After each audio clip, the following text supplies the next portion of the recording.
Take a moment to mentally map out the exact details of a standard US penny.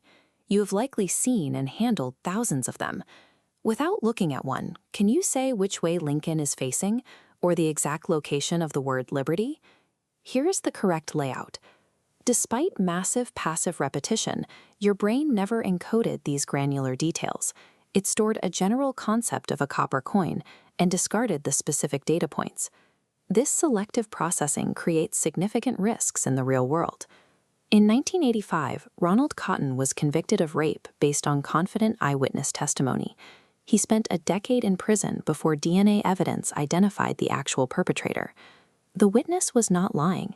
At the time of the lineup, her brain took the fragmented data actually encoded during the attack and automatically reconstructed a cohesive reality around the suspect who most closely matched those fragments. Retrieving a memory requires the brain to render a new version from fragmented notes. It is a highly volatile, reconstructive process, not a digital playback. To understand how we actually retain information, we have to analyze the specific cognitive architecture that filters, stores, and rebuilds our data. This reconstructive nature even applies to flashbulb memories, vivid recollections of emotionally charged events. During extreme arousal, the release of cortisol and epinephrine from the adrenal gland stimulates the brain to prioritize memory storage. We see this in collective historical traumas. People often report remembering exactly where they were and what they were doing the moment they heard about the September 11th attacks.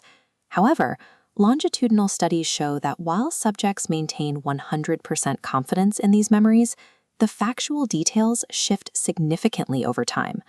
A person might initially report hearing the news on the radio, but 2 years later recall standing in an airport line. If our most chemically reinforced, emotionally charged memories undergo silent editing, then every routine piece of data we possess is vulnerable to the same reconstructive shifts. The information processing model identifies working memory as the primary gateway for sensory input. Working memory functions as a central executive system, restricted by a strict capacity limit of approximately 4 chunks of information. Data within this system is fragile. Without active rehearsal, environmental interference causes it to decay and vanish within seconds. Psychologists use word list experiments to demonstrate how the brain triages data to survive this bottleneck. The primacy and recency effects mean we tend to remember the first and last items in a sequence, as they bypass the decay mechanism more effectively than the middle data. Attention also dictates what survives. If an unexpected or emotionally jarring word appears in a mundane list, the working memory locks onto it so strongly that the subsequent 4 or 5 data points are often completely ignored.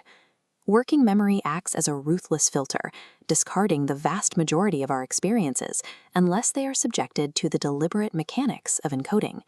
For data to achieve long-term consolidation, it must survive this bottleneck through structural intervention. The depth of processing principle serves as the primary driver of memory durability. Research demonstrates this through word rating experiments. Rote repetition results in poor recall, while evaluating words for their survival utility leads to significantly higher retention rates. Evaluating a concept for survival forces deep semantic processing, generating multiple associative pathways to existing knowledge. In contrast, simple repetition produces only a single weak connection. This process is governed by encoding specificity, the principle that a memory is stored alongside the exact context and associations present at the moment of intake.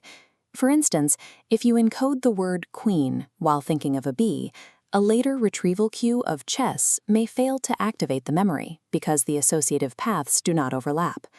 Mnemonic devices like the method of loci use spatial associations to organize otherwise random data, such as a list of Nobel Peace Prize winners.